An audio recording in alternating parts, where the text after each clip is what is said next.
difference between your power play and your Tampa when you're in one back? Nothing. So we do run power, one back power, it's Tampa, right? And then there's two back, it's called Ranger. Power Rangers, right? So, all right, zone, I mean, and I'm with Coach, man. I've sat up till 3 in the morning drawing pass pictures for 48 freaking concepts on 3rd and 2 to 6 for the game. You know, and I always end up calling the same 4 every week. And it was hard for me to, you know, and my guys, I'm just like Coach Coeur d'Alene. I'm the same way, man. I'm up there, I DVR fucking every game that's on TV. I come home at night, I'm at 3 o'clock in the morning, I'm watching the West Virginia Clemson game or the Carolina Panthers or Philadelphia Eagles, and I come in with a note with all kinds of plays. And so they let me get up on the board. It's like intervention. Just think of it that way. You got a problem, all right? Just get it out. All right? And all you guys got to sit there and listen and act like they're interested and say, well, what about this? And what about this? And this is cool. And then they all look at me and they go, okay, well, we don't need that one, right? Well, we don't need it, right? And I always end up about 2 extra and I get them and put them in. So, but zone concepts, pin and pull concepts, okay, draw concept, and then our power concept, okay, and then off of this, right, divide zone or bluff, which we do just like you guys do. We read the end. That's basically what we are. And so our Tampa play, all right, is just a way for us. It's a way for our guy. Our O-line coach loves this play. And when I went back and looked at the cut-ups, it was like one of our most effective plays. But I'm like, I have to run shift for like a couple weeks or sometimes even a year before I like understand it completely and I know how to protect it and how things. I mean, who was saying like I can't put in one play and not have like 3 plays off it to protect? What if there's cover 3? What if there's 6 in the box? What if they're bringing the soft blitz? What if they're doing that? So as you're calling plays, you got the answers right now. So I have to run it for a while. And so this is something we're going to run more of, but it's what he likes for the same side. So we'll decide on, what was the question? The difference between Power. All right, power. getting there. All right, getting there. All right. So it was our answer to with so much this. Okay. Especially when they're always setting the 3 to our back. All right. On our zone scheme. Okay. Now, and we're starting to get, all this kind of stuff or whatever, these games on the backside of our zone schemes, right? And especially when they set the 3 and the 5 to him, because that's when they like to do it. So it was a way, then we'll decide where they set the 3 and the 5 for us to be able to double a guy, all right, and get same side trap going. Okay, so that was, and he kept telling me, he ran this at SMU with June Jones, and it was one of their best plays. And it's one of those plays you keep running, and it turned into where, like, I was like hoping they were blitzing us, because even though you may not have a hat for everybody, I mean, this right there was just freaking creasing them because they're twisted and trying to, do all that bullshit. Anyway, so it started there, okay, just what we call Tampa, all right? Actually, it's actually there and now tight end attached. Casey was talking about wanting to be a 11 and 21 team, okay? So same thing, all New England Patriots, right? One back power, okay? So then the third point, so everything's the same so far, right? Okay, and we could go, same side, or we make game plan, we're gonna come across, or whatever on it, all right? And then, so then the third one was our Ranger stuff, okay? Which was Baylor Bears. All right, so what everybody's doing, right? But conceptually, it was all the same, different presentation of it. Okay, and then the next step is to now I still got to control the conflict guy. So if I'm running out of, I know I'm getting lines all over the place here. Yeah. So we're still going to let Brett treat this just like he would treat just about anything. You know, whether we're doing it like this, you know, or offset, depending we get out of pistol or out of here.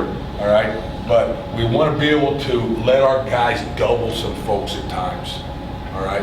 Like you said, it's freaking 3rd and 1 or 3rd and 2, and you're always a zone, you're always moving this way, all right? But we want to be able to just say, hey, screw that son of a bitch right there. We're just going to double the shit off. We're going to deuce it off to the backside, all right? And we're just going to crease that thing up there, and we're still going to control the conflict backer out there, okay? The Sam backer. And that's why I like it more off offset than I did pistol. Because Brett was good. Brett does that so much. Where he could be here, the Sam starts to fill, all right, he just pull, we throw stick or throw pop or something like that. So that's our power game right there. And that I ran that the most this year than I had in the past, and I like it. You know, like you watch Baylor play, that's all they do. They freaking run, they get like 6-inch splits. They got these big son bitches right there, and they line this guy up about an inch off the sideline, and this guy right next to him, and this guy an inch off the sideline, and that right next to him, and they say, okay, what are you going to do? Are you going to put enough guys in here to stop power? All right? If you put enough guys in power, they're going to take all these 4-3 guys and run them straight down the field and go deep to them. That's basically what they do. They can kill you with it. You know, you can't play these guys out here. You know, they're going to make this guy decide. You're either in here stopping the run, or you got to get way out there. It's a pretty good idea. Is that? That does. Answer? Yeah.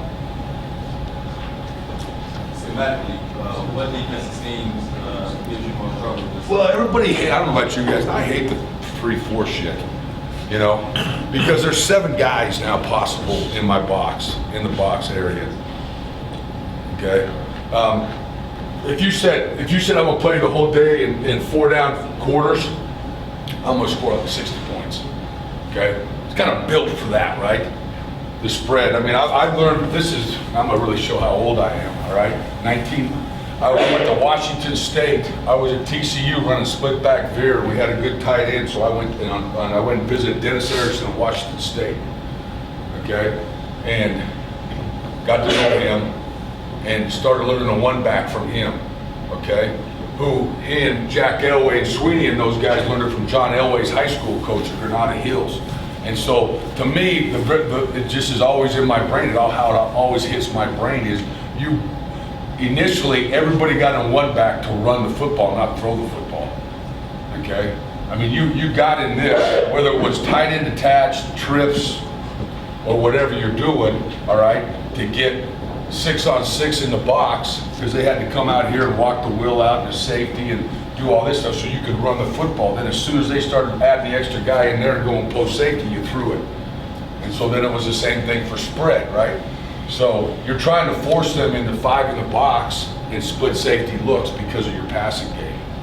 And then it kind of morphed into, all right, well, you just used to be, you know, you had to check it, or if they were 6 in the box, you checked the quick game and you had to run, like draw and all that kind of stuff. Then everybody started, and we started doing the key screens out there, and then now it's morphed into, hey, let's do quick game, and now we're running freaking 4 verticals off it because you're putting 6 in the box. So 4 down is easy for us. The one that makes it, and we practice against it every day because our defense is a 3-down defense. The 3-down defense here's what it is a 3-down defense to me makes your offensive line make decisions. And I don't like my offensive line making decisions. Okay, 4 down is easy, right? Okay, you 5 guys, you see the 4 son of bitches with their hands in the ground? You block those 4 guys, all right? Center, you get the guy in the middle. Okay, I mean, that's pretty simple, okay? But now, as soon as you start to go 3 down,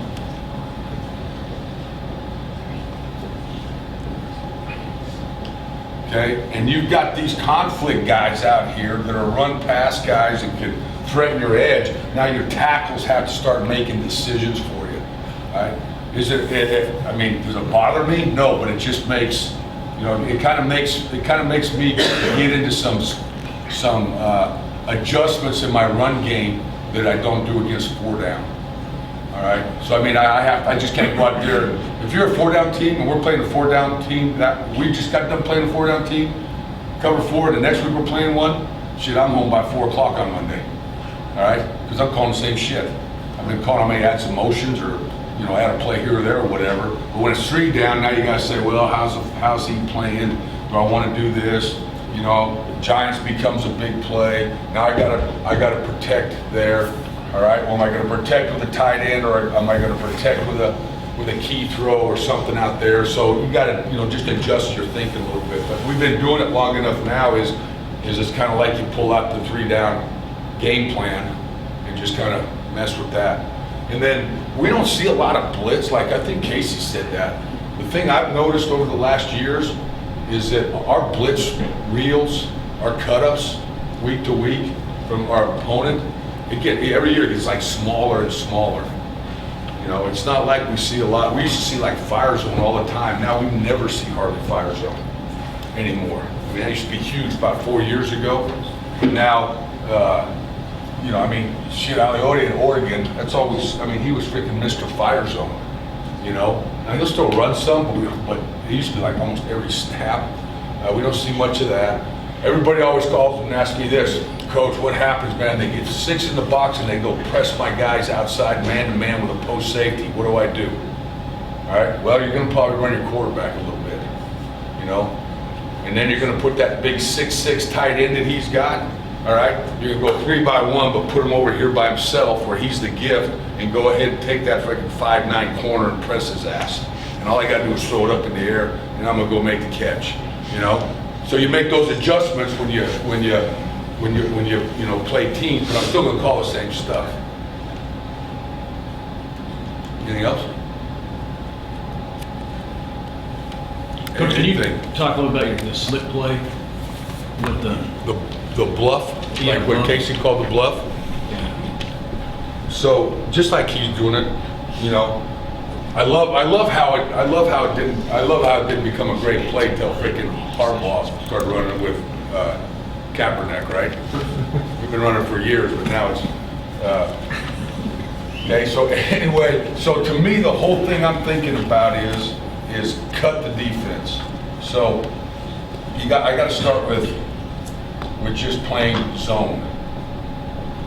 All right. Well, we're going to try to widen our splits and create as much space as we can with this. All right. The other thing that is an old Alex Gibbism, okay, about zone. You know, it used to be when I first learned inside, outside zone from Coach Harrison and that, you stepped and you zoned, you know, and you pushed and you didn't come off till you got to second level. What I think has changed is we're not as much zoning anymore as we're displacing guys. And that lets this 185-pound right guard be an effective player, all right? Because I'm not asking him to take this 3 technique or this 2-eye right there or this 3 technique right there and just take him and just push him down the field, all right? I just want to displace him, all right? So, you know, it's hat for hat, all right? And I don't want these guys impeding progress of displacement that way. All right? I want to create space right there. So, you know, and our guys, they still, I mean, I'm like, Casey, man, this was for me, true freshman, sophomore, okay? That ain't no freaking fun now. I mean, I don't even know those guys, I had to get notes for most of my offensive line, I had to call home to their moms and get notes so they could go on away games, you know? And you're like 17, 18-year-old kid. So, but all I want this guy to do is displace. All I want you to do is protect with presence and hand placement, all right? And then target my backer, right? Okay, so creating space. The guy on the backside, okay, so what we always worry about is, because we'd all love to run zone right to the bubble, okay? I mean, we all love that, okay? So if I'm lucky enough that I'm getting a bubble on the backside, Now all I need to do is, well, I really want to hand the ball off because there's only 5 in the box, all right? Next thing is, and these things we talked about today, the next important thing to me is, any zone team for the last 20 years when Joe Bugle started kicking inside zone and outside zone was, all right, is that, the old saying, slow to the hole, not through the hole, okay, is that I really want my backs to press, all right, the lowest technique, all right, so this starts to happen, because as soon as he starts doing that, he does that, and the center's got no chance, okay, all right, and then all I want the tackle to do is hold him off, all right, hold him off so I can give the football, because I really like to run it, all right, so now we go 2 back, all right, and the key, or the conflict guy comes in the box now, because they're not going to play 5 in the box with 2 backs, all right? So nothing changes for these guys, all right, on the bluff play. And Casey, correct me if I'm wrong, but this is how it is in my brain, all right? Okay? But what I'm doing now is if I'm playing a team that likes to do this to me a lot, okay? They like to scrape the wheel, all right? They like to give me issues out there when I have to pull the football, all right? I'm gonna label this guy here, if it was divide zone, okay, you would block him right there. So there would just be for us slip, okay? Good old divide zone, right, which everybody runs, okay? Now, your bluff or our Rip and Liz, I'm gonna let him read it also. So if they're a team, to me, a team that doesn't slow play their ends, all right, but tries to mesh point their ends with zone away, all right? Now, I like this play, all right? Now, he'll read the end with the quarterback, so if he gets that, which is a pull read, all right, now we can get a hat on the conflict guy, and now we got a chance to put pressure on the alley player, all right? And then we're probably blocking our key game out there. Is that how you do it, Case? Absolutely. Yeah. So I love that. I think that's, and you can run out of anything. We'll do it out of 21 personnel, okay? We'll do it, we motion our F in here and quick, let him do it, or our Y, however you want to build it, but it's the same thing. So it's, I don't know, it's a good change up on the bluff.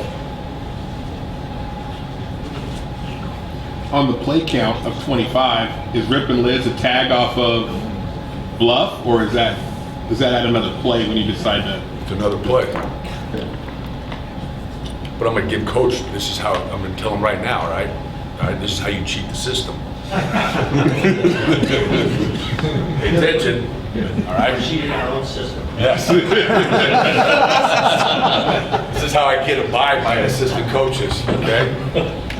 So, I got my 1 through 25, okay, which are, to me, openers, okay? So this is, I could get my freshman quarterback to just call those, all right? Anybody call those, just call one, all right? You list them, I always list them kind of like how I like them, all right? And then what I do, just like Coach does, is then Brett comes in, like on Tuesday, all right, and he'll rank them and go, man, if he loves it, I give him 1 to 10. Coach, man, I love that freaking play. That's a 10, all right? And usually how it goes, oh, that's an 8. Oh, I like that. That's a 10. Oh, that's a 9. Oh, shit, that's a 4. That's out, okay? So anything below 5 or below, I just exit out, all right? Even after I try to convince him, but Brett, that's a hell of a play, man. You should have seen the Steelers run that play. And so then over here, okay, so I got 3rd down, okay? So it's 3rd and 2, it's 3rd and 1 to 2, it's 3rd and 2 to 6, it's 3rd and 7 plus, all right? And it's 3rd and 11 plus, all right? So under here, I always on the board, I get 4 plays, okay? Now sometimes it'll span to 5, all right? Now there's a lot of carryover week to week. Like there's a couple 3rd and 2 to 6 plays that are in every week, no matter what. Okay, like we just get dual right, and go lightning. We hard count, see what they're in, go to quick game. Okay, that's always a 3rd and 2 to 6 play. Okay, X on shell is always a 3rd and 2 to 6 play. Now I may change the motion. Okay, here's base, Exxon, 2-man snag game.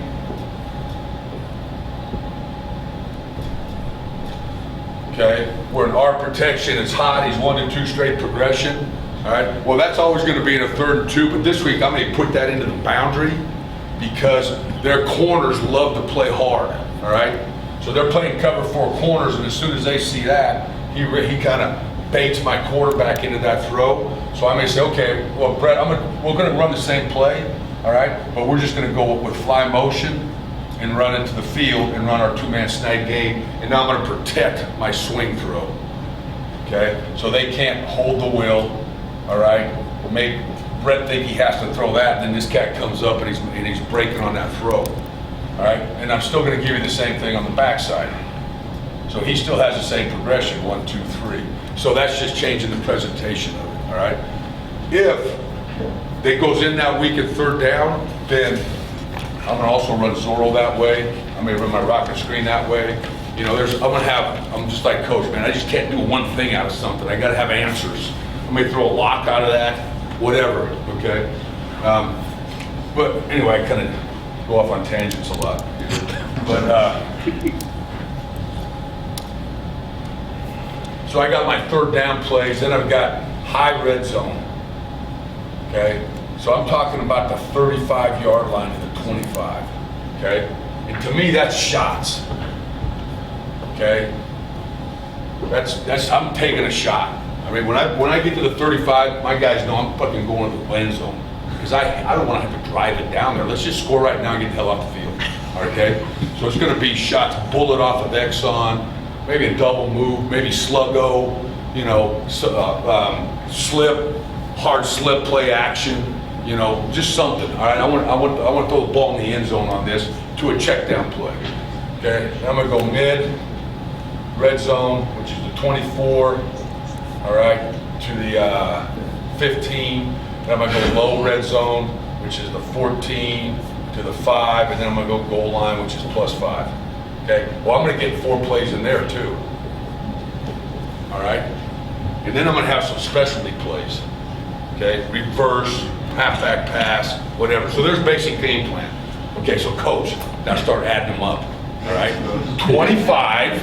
All right, now there's another 12, there's another 12, okay? So if there's something I really want in, I just say, I'll just put it over here in the red zone. Okay?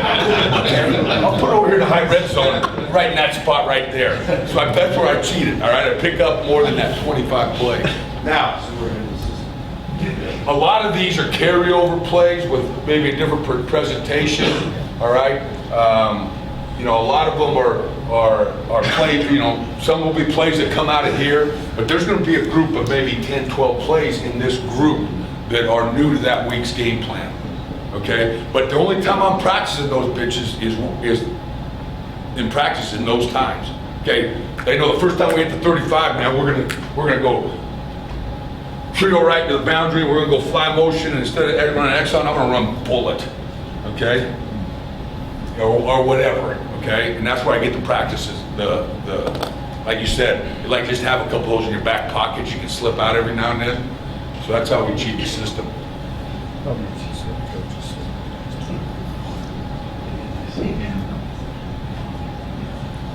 Anything else?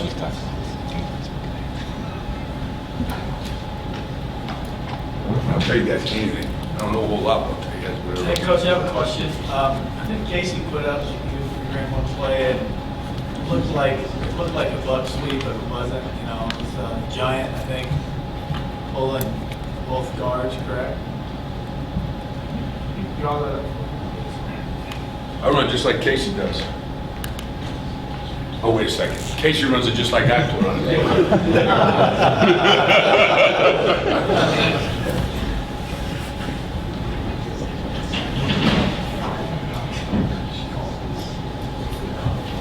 And I think you ran against 3 down. That was against 3 down. Yeah. Which I love Giants against the 3 down. Your safety cover, boundary outside backer cover. Yeah. Love it against the 3 down.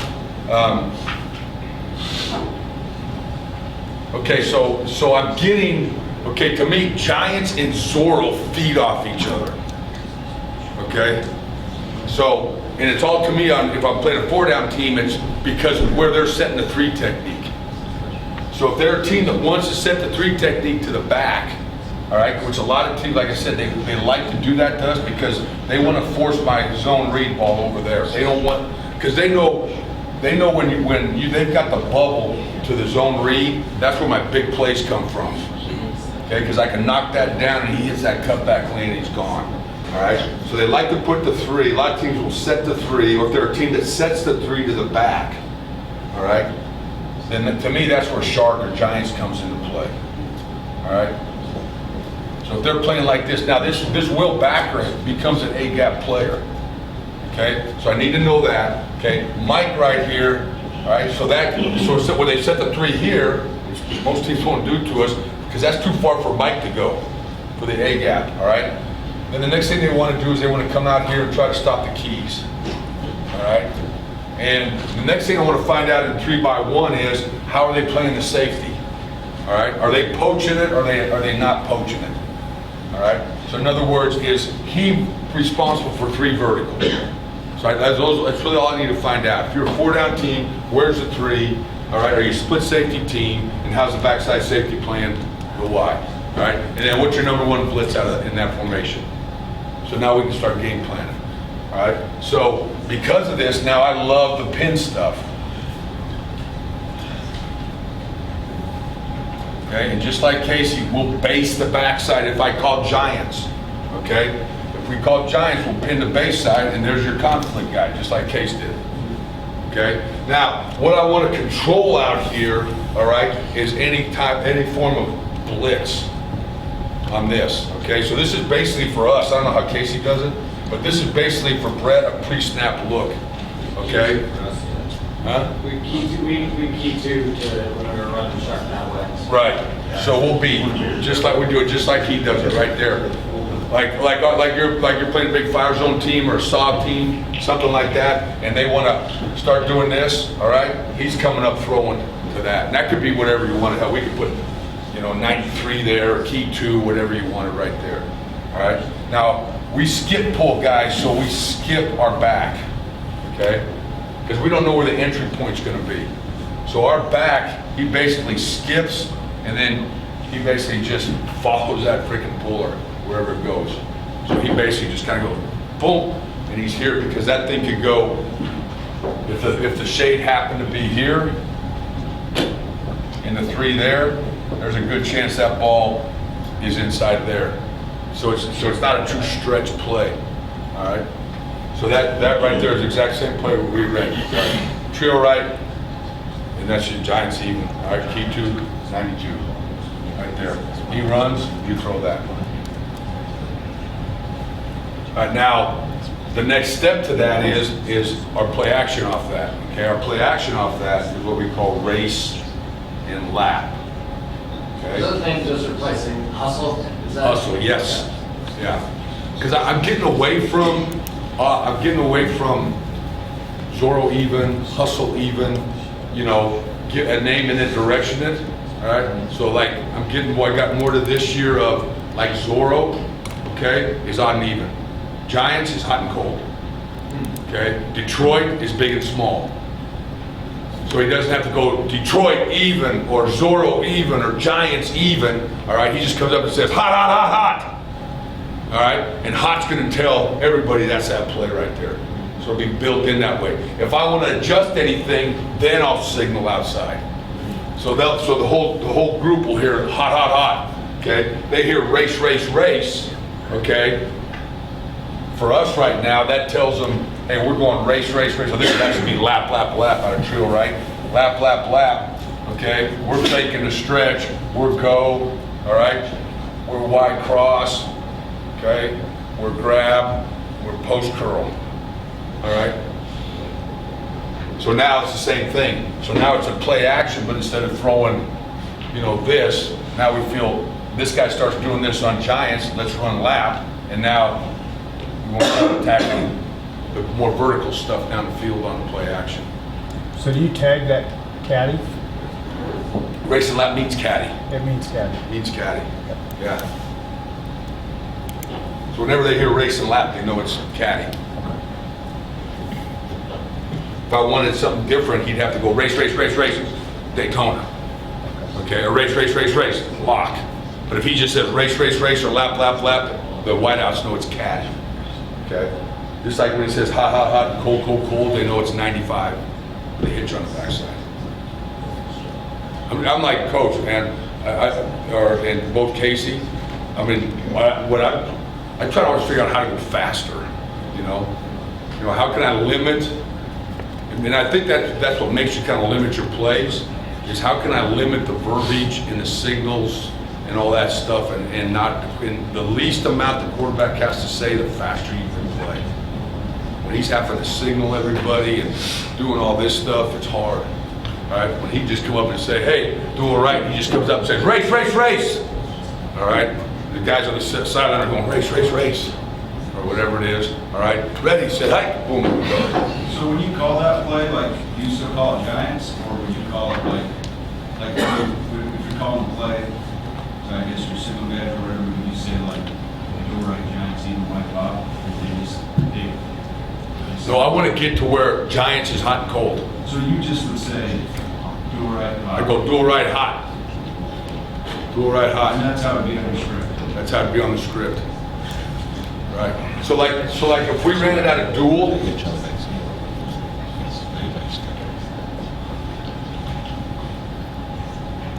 see, I mean, this is another big way we run Giants. Okay, because we're such a big field team like that, with Zorro and with our R&L protections and Chevron and all that kind of stuff. Right? And so now they start same issue, right? They start lining up like this to us.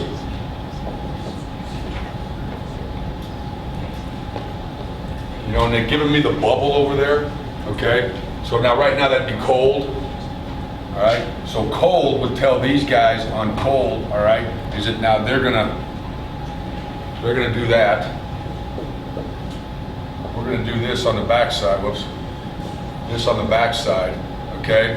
And now the quarterback knows I'm reading this, we're probably gonna pop it on the backside. So I'm just still kind of figuring that shit out, but that's how it's starting to hit my brain now, where I can just have him go. Now, I see what your question is. No, but that still wouldn't mean I couldn't call green tear, Giants odd. Giants would still be in the vocabulary. I'm just looking for one-word plays where they fit, all right, that mean everything for everybody. So your guys would have to know Giants. They know Giants and hot and cold is the same, right? For the whole line. Yeah. Does your quarterback yell it out for everyone on God's green earth to hear, or he kind of a little scream about it? No, he comes up like if we were running that right there, he's going to do it right, Giants odd, okay? Okay, so he gets this, he gets Giants, he would get from our single guy, he gets Giants, he gets Giants odd like this. So he knows, all right, coach attached key two to it, okay? And so he would just come up and tell the line, and he would just go, Giants odd, that's all he would say. He wouldn't say anything to these guys out there unless he wanted to change it. But it's soft enough so the defense can't hear. Yeah, I used to worry about that shit all the time. But I tell you, I don't know how it is, because I don't know, like these guys are saying, the officials, if they slow it down too much, but we go so fast that the line is they're all kind of like getting to the ball like this, and Brett's kind of walking up behind him like this, and before the ball's barely getting set, I mean, he's already telling the old line, they're not even hardly in their stance yet. He's coming up and going, hey, Giants hot, and now they're getting set, all right, receiver to get set, all right, and then here we go. So it really hasn't been a problem with us as far as the defense hearing what we're calling. We tried to get the band to play louder, but they suck. So Coach, I haven't really been here a whole lot for like your links today, but how much mobilizing are you doing at the line? Or I know that you have like a reaction for everything, but well, like you were just saying right there, he's calling something out at the line. But how are you going about doing that? Just straight up calling the play out at the line of scrimmage? Yeah. We're not a big audible team. Yeah. We don't want to audible. But that's part of the system. Yeah. We don't want to play to me, when you, I mean, I shouldn't say ever, there's exceptions. You see this, you're gonna check the quick game, or, you know, there's some plays, all right? But there should be 90% of it, there should be answers to them for anything, for mostly everything, right? And, because I don't want to be that guy, and that, the first year with Brett, that was him. All right, it took him a while to hit his brain. You know, he'd be like, we'd call like trio left Honda, you know, and he would stand back there and go, okay, it's loop protection. Okay, he's got him. They're good here. Oh, I don't have to worry about him. You know, he was like so concerned about everybody. I was like freaking going crazy, like snap the fucking ball. All right, don't worry, it'll all work out. And they have to trust it that way. And so I don't want him to be standing there and going, you know, because then you start getting into the, all right, I check, they check, I check, they check. So we might as well get in the huddle, right? Break the huddle, go get set, and play Nick Saban ball, you know?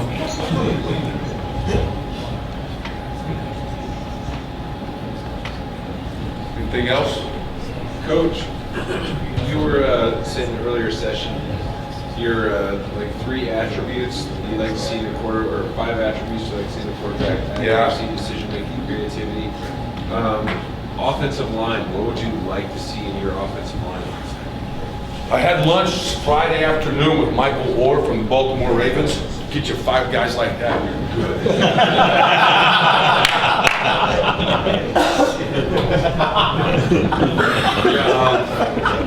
I don't know, we look for length in our tackles, okay? I mean, we like length in our tackles. They don't have to be overly big guys, but they gotta have some, you know, not, I mean, for me, it's a little bit different, obviously. I mean, both my tackles are gonna be 6'4" to 6'7" guys, and long arms, all right? And they gotta be fairly athletic kids. They gotta be like power forwards, okay? Because they're out there on the edge all the time, okay? My guards, I mean, I played most of the season with a true freshman left guard who weighed 267 pounds, all right? But he was, you know, he's about 6'3", okay? But he's athletic, but he can bend, he can move his feet, you know, because those are the guys that are mostly pulling and folding and you know, doing that type of stuff. Tackle's not very much. Tackle's easy in this offense, you know. If I can zone that guy, go through that guy, or pass at that guy, you know. But our guards have to be a little bit more athletic and be able to move, you know. Thanks.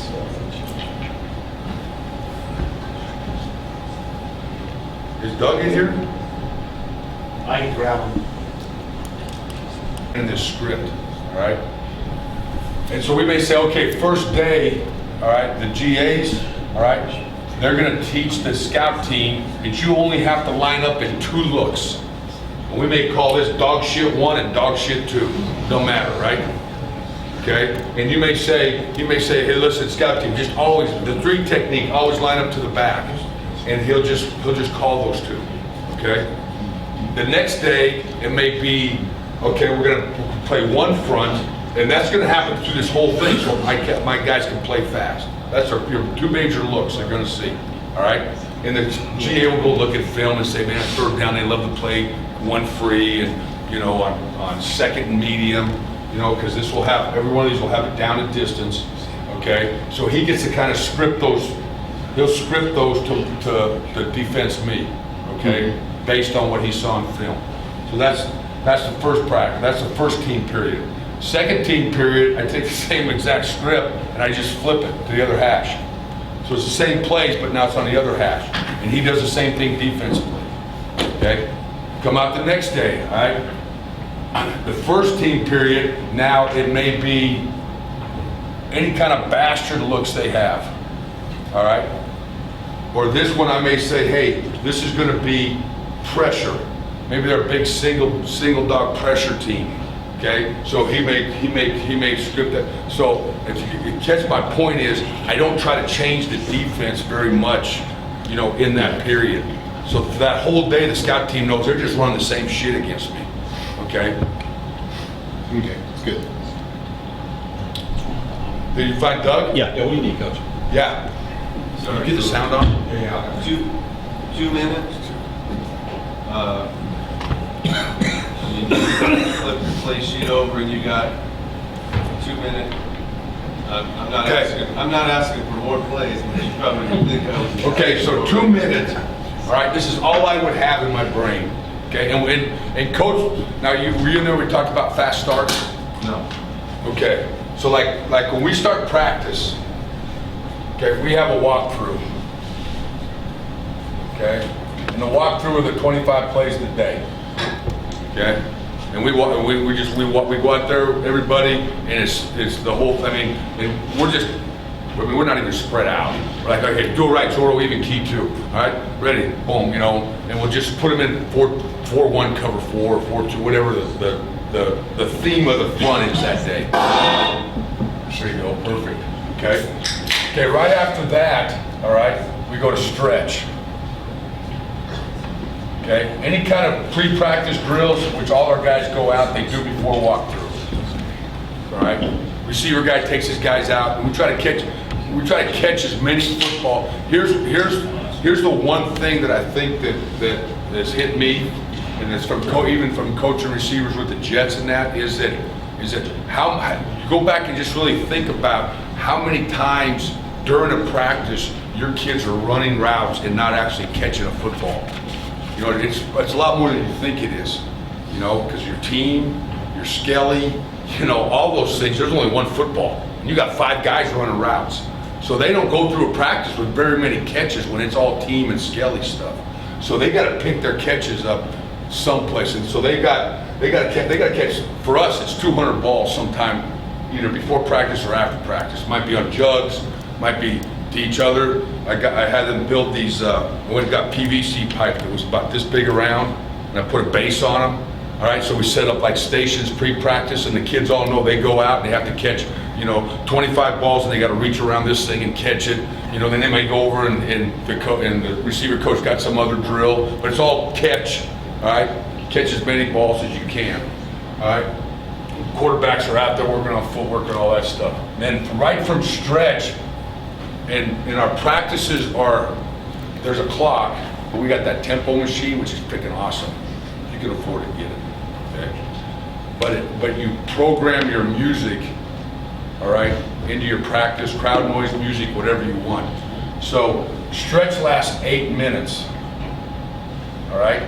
So on the little tempo machine, all right, the strength coach is playing his music for 8 minutes, okay? And then right here at fast start, all right, okay, all of a sudden on the music, freaking AC/DC starts blaring. What's that one? Bang bells or whatever it is, you know? So, and all the kids know it's time for fast start, all right? So as soon as that song hits, man, guys are scattering. And we go fast start, and coach just puts the ball, the head coach Mora, he just yells out what's happening, all right? It might be, kickoff return, all right? Boom, kickoff to the guy, you know, we don't cover anything. They do kickoff return, all right, it's down into, it's at the plus 25 left hash, all right? Boom, let's go. You know, you got four plays. First team offense, first team defense. Now, we're not tackling, we're not putting guys to the ground, all right? We're thudding it up, all right? But it's as fast as we can go. 4 plays, and I get 4 plays to score, all right? I don't score, he might be, all right, field goal, bam, all right, that period's over. Okay, so it goes from like 4 to 6 plays. If he's in a pissy mood, it might go 8. But it's just a fact. And so there's always one of those fast starts, 2 minutes. Okay, all right, you got 1:13 left. Ball's on the minus 30, right hash. No timeouts. Need a field goal to win. Let's go. You have a separate script, 2-minute script, separate script that you put in on Monday or Sunday to us. Well, I've got the same plays, all right, but on the back, I know this shit's coming, right? I don't know if it's coming on Tuesday. I don't know if it's coming on Wednesday. I don't know if it's coming on Friday, but I know I'm going to hit that. And so to me, the most important is I'm going to have a list. I've always game planned on Sunday, all right, my 2-minute drive starters. Okay, because I think that's the most important play of a 2-minute drill is the first play. I don't know how many, but it seems to me when that first play, I hit anything. Didn't even go make 6-7 yards.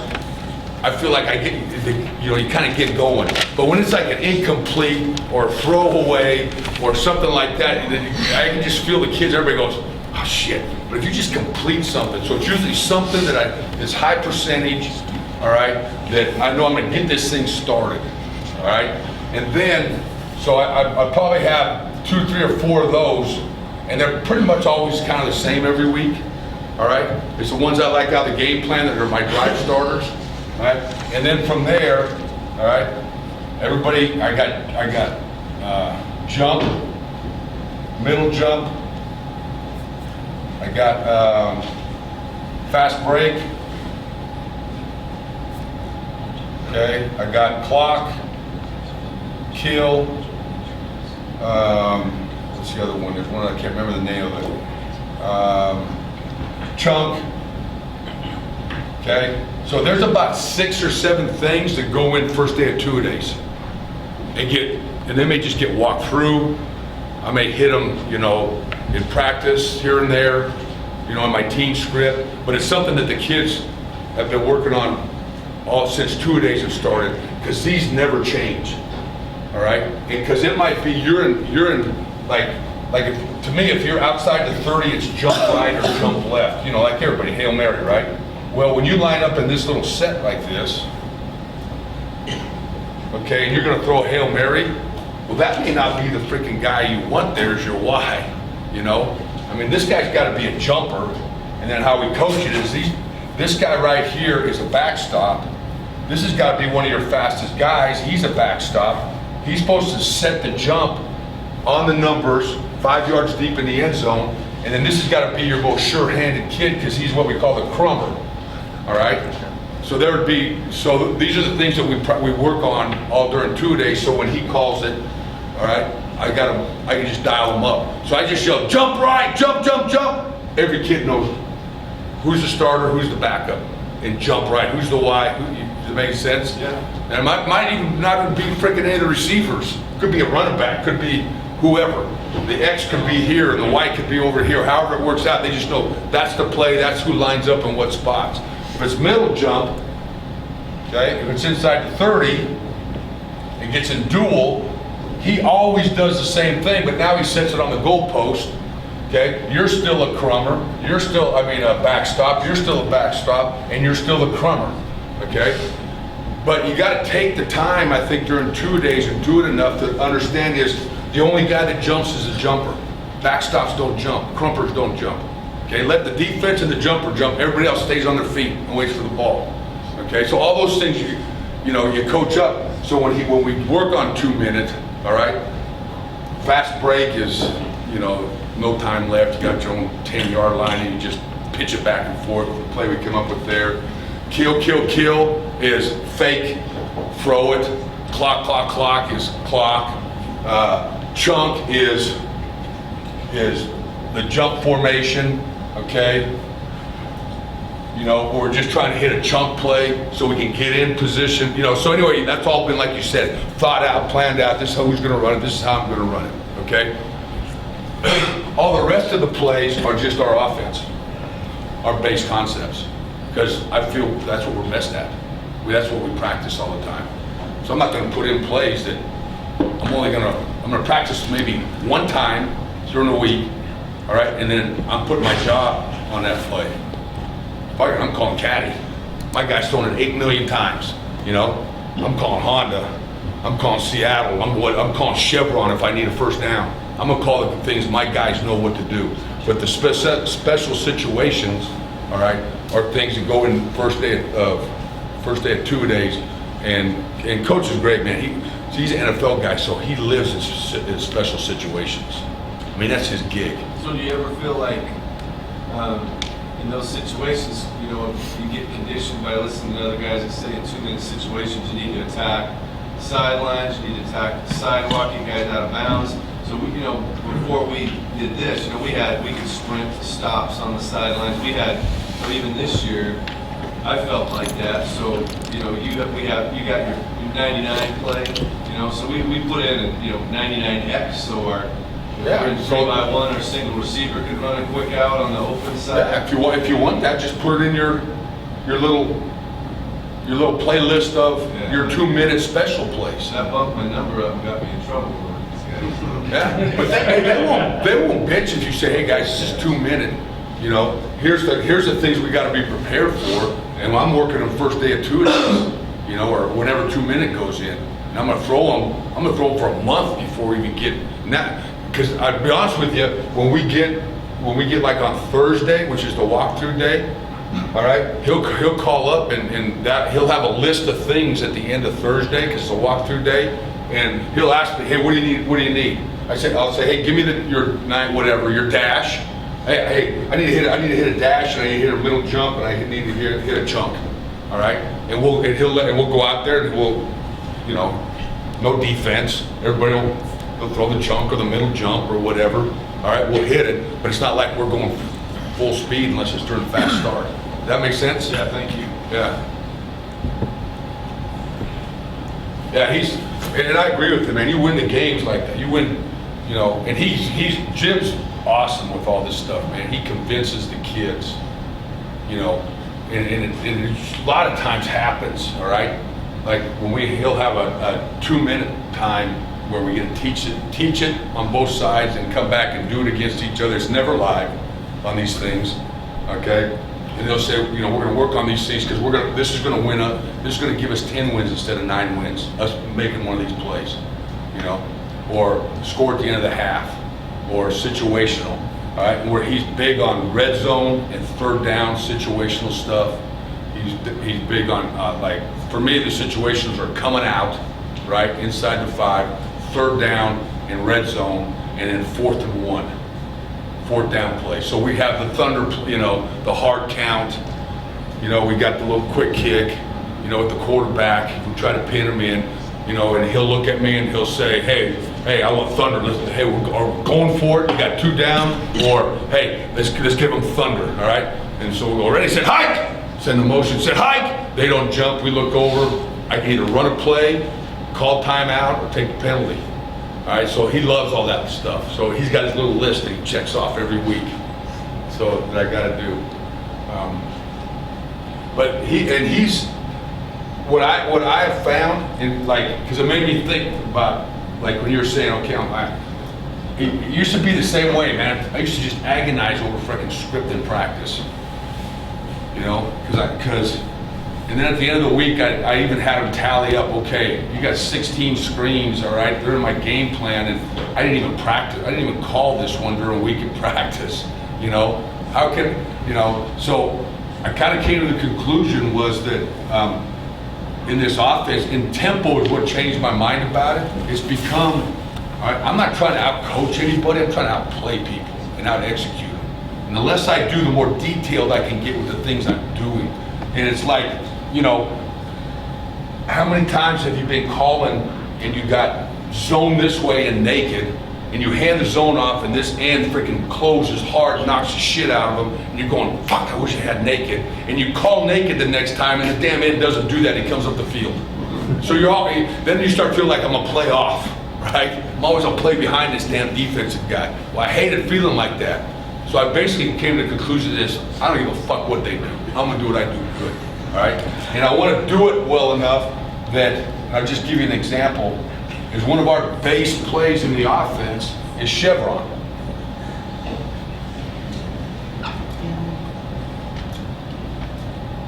Okay, so first day it goes in like that, all right? And the kid and the quarterback learns, all right, bro, okay? This is how this works, okay? Your first progression is a snag, all right?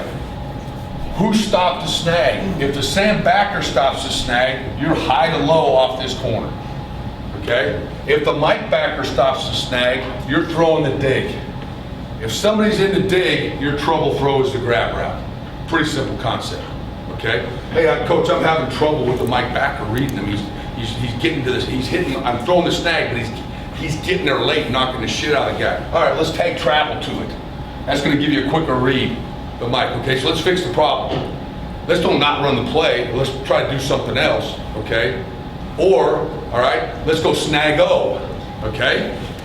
He's running his ass off to the snag and they're split safeties. My next call is snag O, let's snag that freaking Mike backer, okay? I don't have to have a new play, okay? It's just chevron, snag O, all right? Nobody else has to know anything different, okay? I'm just playing the game with the Mike.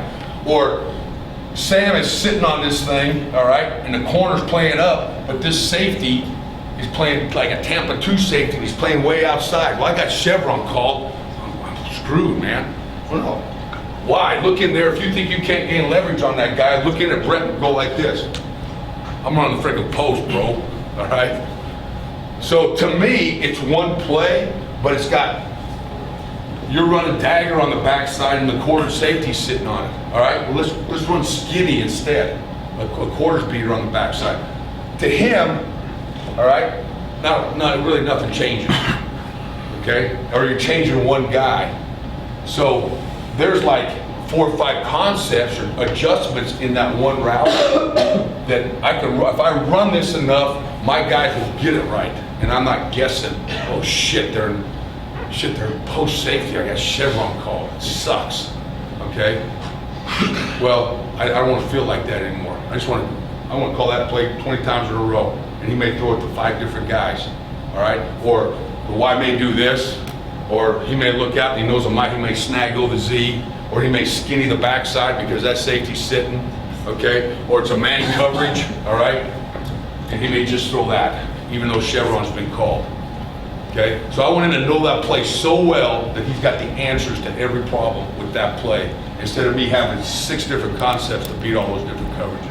So that's kind of where I think the offense, like, that's where it hits my brain, you know, which doesn't say much, but that's where it hits my brain, all right?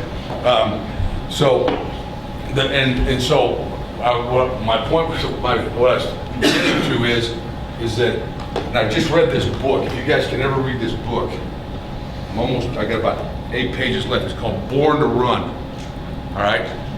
It's freaking awesome, man. It's about ultra runners, guys who go do 100-mile over Pikes Peak and down in fucking Mexico and all this stuff. And it talks about this tribe in Mexico that are like the world's great, and they run in little leather sandals with one leather strap holding it together, and they go over mountains and freaking forever. It can just like run forever. Anyway, the guy does a great job talking about the whole thing. And so Joe Vigil, who was like the world famous cross country coach, still went and studied Russians, and he went and studied all these guys that were ultra runners and what made them good, what made them bad, and were they because they were tall, or were they born that way? Was it genetics? Was it what they were eating? He did all this research, all right? Well, they go down to Mexico in this something canyons, which is like out in the middle of nowhere, all right? And they bring like 5 of these runners to this Leadville 100, which is like supposedly the hardest ultra race in the world. And they bring them up there. Now, these guys are from like Mexico, all right? They take them to Leadville, Colorado, put them in this race, and these some bitches just whoop ass, all right? So Joe Vigil, the next year, he wants to go watch him. And so it's pretty cool how Vigil, the coach, says he figured out, all right, what made these cats so special, all right? It wasn't because how tall they were or how they ran or the shoes they were wearing, all right? And they had the new Nike Airs, and they had this, or they trained this way. Their diet was like frickin' beans and tortillas, all right? But he said what it was these suckers they loved to run. They were passionate about it. They enjoyed it, all right? It wasn't work to them. I mean, I don't do it justice. You gotta read it. It's really a cool deal, but it made me think about, all right? I'm sitting there, you guys have such an effect on these guys' lives, all right? And this is what I think Jim Moore's about, is there's so much that you can affect these guys about what kind of, you know, accountability, being the uncommon man, you know, having ownership in the office, all the other things that sometimes get overlooked, all right, about building not only good football players, but good young men, good citizens, and guys that really have passion and love what they're doing. I mean, that's why you guys are sitting here at freaking 9 o'clock at night, right? You love this shit. You can't get enough of it, right? There ain't nothing, I mean, it ain't because you guys are making a whole bunch of money, right? You know? Because, I mean, that's why hats off to you guys, because you guys are more passionate about this game than anybody. And what I've learned from Jim is that that's another ingredient in being a good football team. It's like a way of life. And I think, to me, my offense, whatever you believe in your offense, is like a way of life. It's an attitude, all right? You always see in all my talks is you don't inherit an attitude, you create an attitude, all right? What do you want your guys to be like? All right, you guys want, if you're passionate, they'll be passionate. If you're full of energy, they'll have energy. All right, if you live tempo, they'll live tempo. All right, so what the last couple of years, what he does is he comes up every week where there's another message besides block the 5 technique, okay? Or what am I going to run on 3rd and down for these guys? I'll just give you a quick example. He's always got like a theme. We're getting ready to play. You know, he's got like war paint games and all these things he tags if it's an important game. And so like it's amazing because now in the 2nd year, the kids are like waiting for him because usually like about Tuesday or Wednesday he comes in and they're like on the seat of their chair kind of, okay, coach, what kind of game is this? All right, and he may come in and he's like, excuse my language, all right, hey, fuck these motherfuckers. You know what this is? This is a fucking lock the gate motherfucking game, all right? We're fucking going to the stadium and we're locking the gates, all right? And so Friday night we go out, always go to the Rose Bowl, and he'll be out there, all right? Open the bag, he pulls out a big chain and a lock, and he'll take them all over the stadium thing, he'll shut it and he'll fucking lock that bitch. He said, now let's see who wants to get out of here, all right? He did this whole thing about this tribe of Indians who they picked their elite warriors. And what they did is if you were one of these elite warriors, when they went to battle, they would take a stake with a piece of rawhide about 10 feet long, all right? And when they would be in the front lines of the battle, and they would go and they'd pound the stake in the ground and tie it around their ankle and grab their 2 tomahawks like this and said, hey, I'm either winning or I'm fucking dying, all right? There ain't no retreat, there ain't nothing. So we're playing Washington, and he does this whole thing. He calls them up, and it's awesome because all the kids are like, "What's he gonna do now?" You know? Pulls out his tomahawk, pulls out the stake, ties it around, stakes that motherfucker in the middle of the Rose Bowl, and backs off and says, "It's a fucking stake game, man. We ain't leaving until they're all fucking dead." Right? And the kids are going nuts. But it got me thinking about. So every week there's a message besides football, all right? And it's about just being a good, you know. But not always football, okay? And anyway, I just wanted to give you an example. So some nights when you're sitting there, you know, thinking about what you're gonna call on the script, maybe there's some other messages that these kids, all right, I mean, these kids will remember this shit 30 years from now. I told the group today, I did this, and I didn't know I was doing it, but our kids, when I first went to ASU, they were a bunch of whoop puppies. All right, defense owned the team. Offense sucked, okay?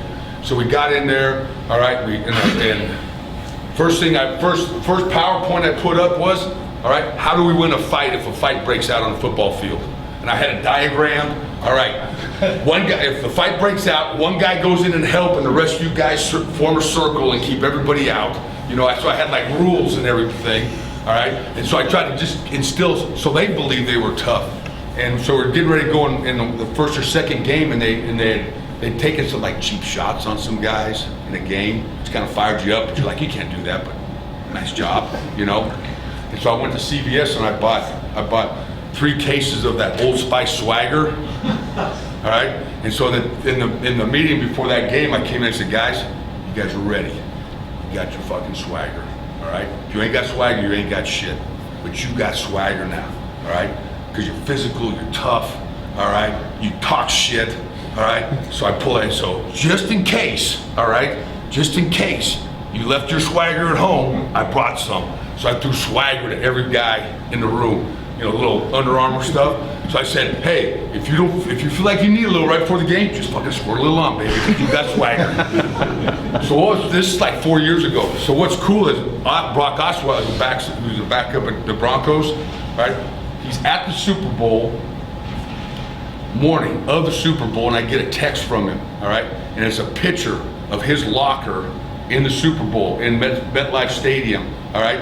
And he takes a picture and he says, Coach, I still got the swagger. And he still had that can of Old Spice sitting on his locker in the Super Bowl. So, you know, it made me think, man, these kids, they live, you know, some shit really strikes home with these guys, you know. But anyway, one of the things, so I was just kind of giving the example. So I give this to my to the other coaches, give them like something to talk about. And one of them was, so I love this clip, that's why I got to throw it, show it, all right? So this is how it's going about the offensive meeting.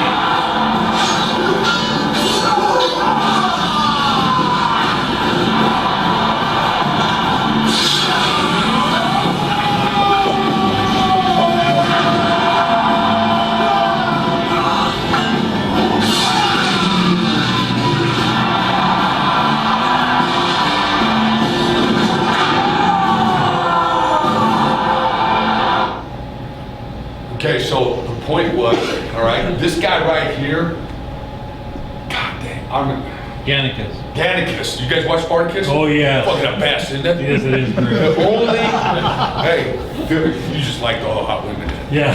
Hey, the only gladiator ever to get his freedom because of how he fought in the arena. All right, and then I went on to talk about, you know, how the Spartacus trained and all this kind of stuff. And so what the deal was is that he had that warrior mindset. So it made me start thinking about this, because it makes you, because Jim gave us all topics, or said pick a topic you want to talk about it for each assistant coach to present.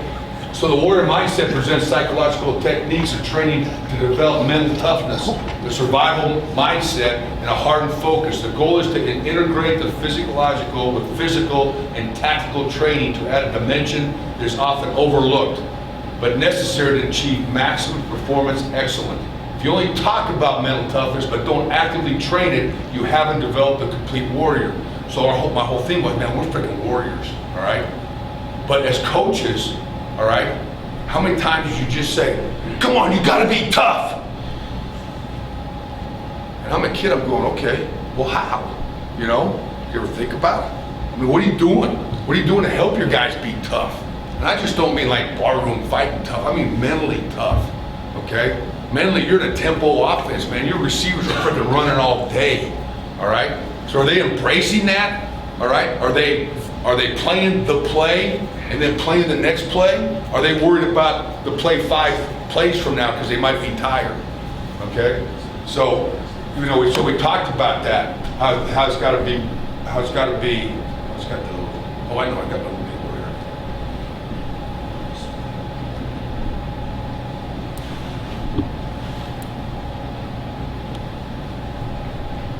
So my point is, this is just a presentation, but I kind of wanted to show you guys is that you talk to your kids about this stuff.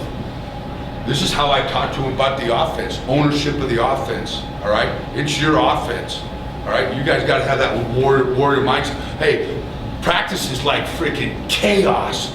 Music's blaring, guys are running around, people are screaming, some guys aren't getting lined up in time, you know, all that stuff. I mean, that's how practice is at our place. It's freaking like chaos. As loud and as fast as we can go, all right? We got to finish, all right? After every practice, all I do is I pull off cut-ups of guys not finishing, all right? And show them that ain't freaking good enough. That's not warrior mindset, all right? That's not being tough. All right, or guys not holding on to the football, or guys dropping the ball. I'm not pointing you out, I'm just saying that's not who we are. We're uncommon. We want to practice where somebody was to walk up to your practice and they would go, these fuckers are ridiculous. How do they practice like that? That's fucking ridiculous, that's uncommon. Nobody practices like that. Now some other guys may, but your kid's got to believe nobody does, all right?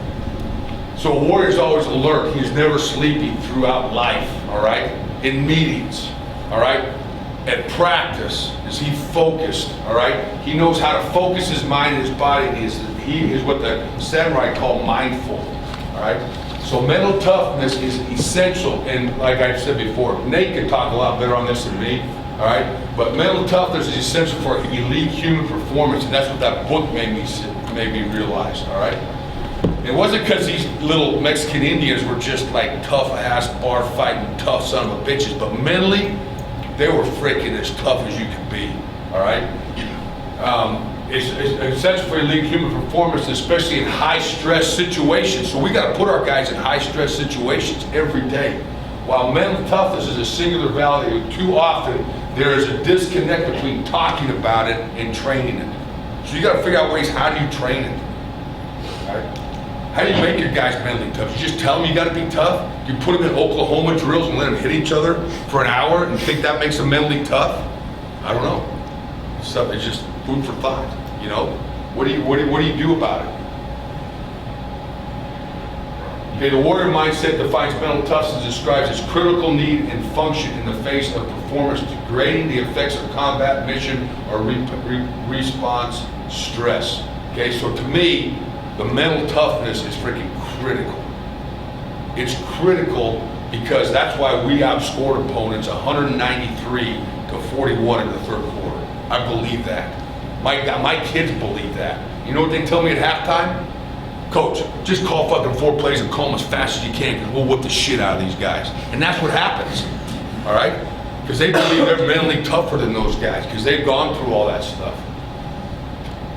All right, the warrior mindset provides the psychological skills that comprise mental toughness to optimize performance, success, toughness, and finish on the field. Finish. That's how you develop mental toughness. All right, ball security. All right, don't drop the ball. All right, hey, hand the ball to the official. Boom, after every play. Okay, to me, that's developing mental toughness. Not always just put 2 bags down and let's go freaking Oklahoma drill. Yeah, it's necessary, but what about all the other things he does? Go to class on time. Huh, Johnny? How about that? How about when mom asks you to take the garbage out, all right? You don't bitch, you go take it out. You know, everything he does in life, all right? And I mean, I see it in our kids, all right? The intensity mindset. This is what we want to be. We want to be unfuckable with, all right? All right, and it's all of us now, because I got your back, all right? Band of brothers. All right, modern warriors, like their ancestors, complete their trials of fire. Their spirits and outlooks are tempered in the experiences and training they embrace as opportunities. They train daily in those things that bring them joy, insight, and growth. That's where that book hit me. These guys go run freaking up mountain, 10,000-foot mountains in little sandals and shit on nothing but burritos, all right, to the next village, which is 100 miles away, all right? And because they train in those cities, because it brings them joy, all right? They love it. It's a passion. It's like you guys coaching. That's why you do it. It brings you joy. It's you're passionate about it. Well, we want our kids to be that way about it. Not like, oh shit, what are we doing today? You know? So being a warrior is not about the act of fighting. It's about being so prepared to face a challenge and believing so strongly in the cause that you're fighting for that you refuse to quit. Right? So, keys to victory, all right? What are the keys to victory this week, guys? All right, we're going to be so prepared, and we believe so strongly in Green Tear Zorro Odd Comet, all right, that nobody can stop that shit, all right, because we believe in it, all right, and we won't quit until it's right, okay? So these are the things that and most of it's out of like the Ranger book and the Navy SEAL book, and they talk about how you develop mental toughness is you train the mind, number one, all right? It is not necessarily the tough, realistic, and demanding training that build the warrior ethos. It is the perception and thoughts that we internalize before, during, and after tough training that produce a hardened warrior. You know, you read the Navy SEAL thing like that, and they tell those guys, you got to live in the moment, all right?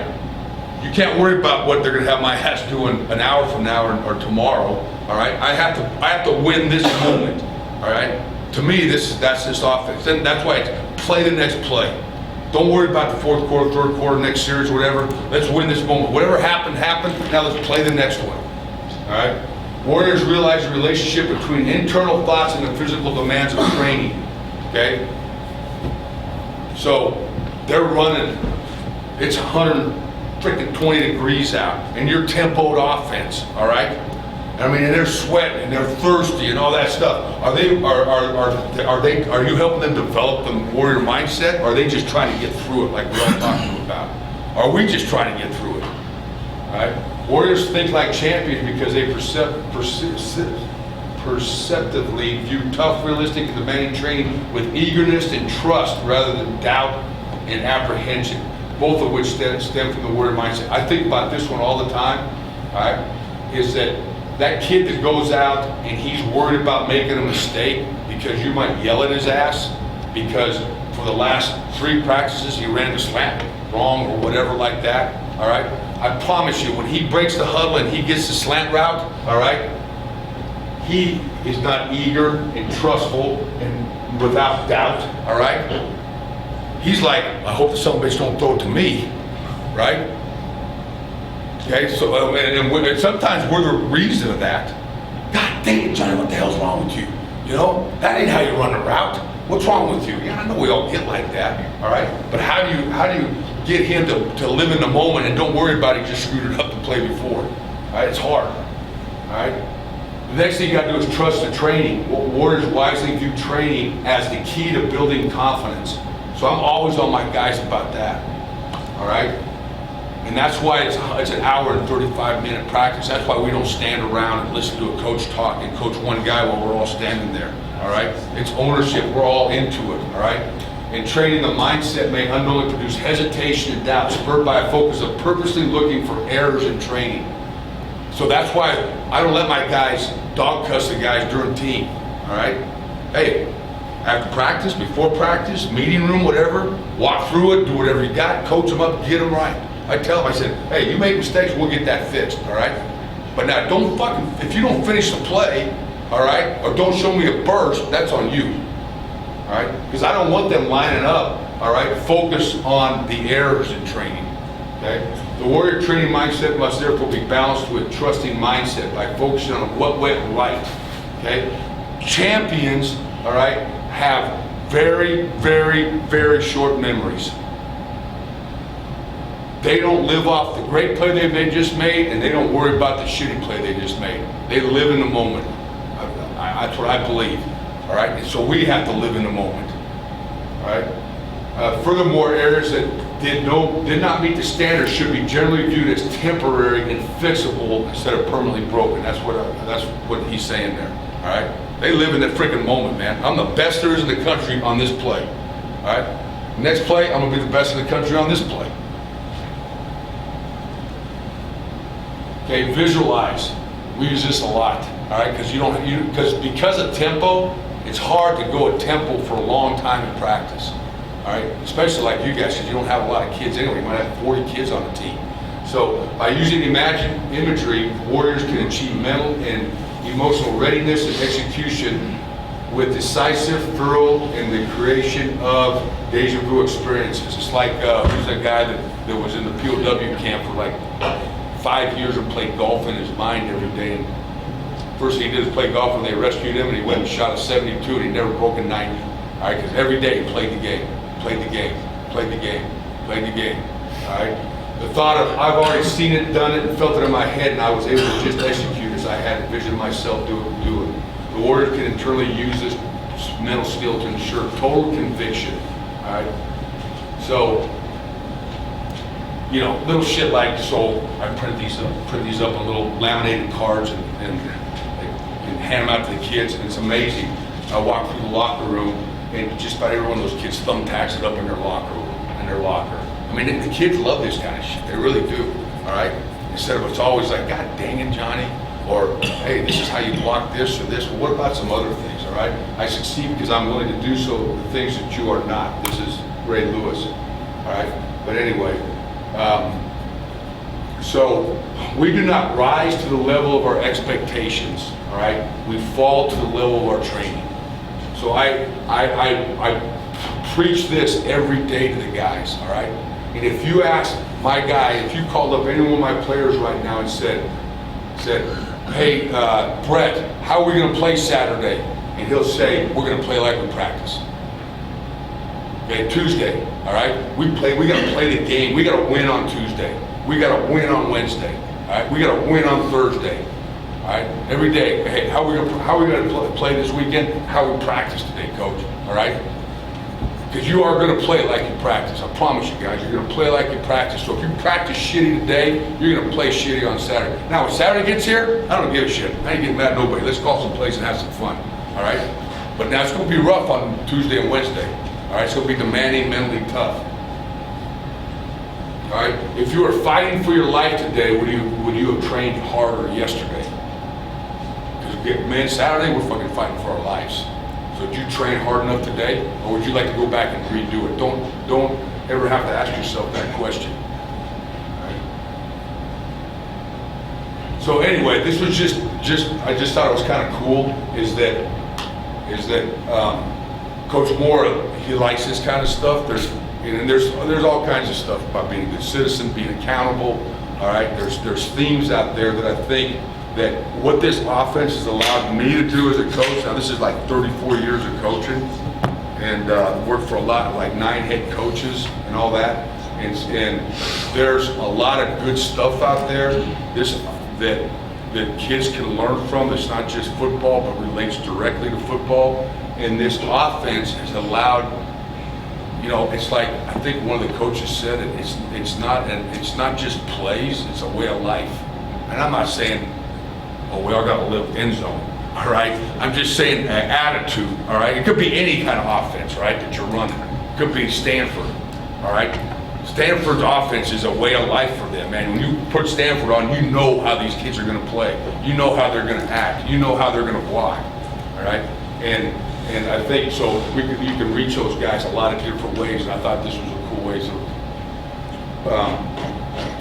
Nate wanted me to share that with you guys. Some of the other stuff besides always talking how the hell you block a 5 technique or you fold up a shade or you do all that kind of stuff. So anyway, Nate, that's all I got. Good. Any questions for Noel? Hey, any of this stuff like this, Jim's going to make these guys tough. All right.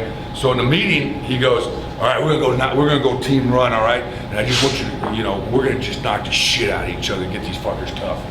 So I go, okay. So what runs you want? He goes, just call with base runs. I go, okay, cool. All right. So we get out there. All right. He puts the ball down. I mean, it's like everybody's waiting to see what the first team run's going to look like. They got the defense just like freaking spitting and snot bubbles coming out. They're pissing their pants. They can't wait to get the shit out of us.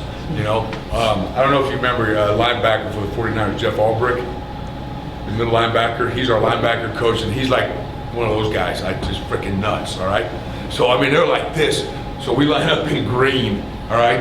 And I swear to God, before the ball even hardly got off the ground, there was freaking 11 fucking defensive guys just running at the line of scrimmage. All right. So Brett goes, say hike, and throws a freaking Comet out there, and the kid, there's not a soul around. He goes for like 50 yards. All right. So we're all on the sideline, and so Jim's like, he looks right over to me, and here he comes. Like this, and I'm going like this. And he fucking lays into me for like a half hour. This is team running, you're throwing the football and going crazy. I go, Coach, that's our base play, all right? But he's right, man, he gets on you, don't let it go. Well, I went to that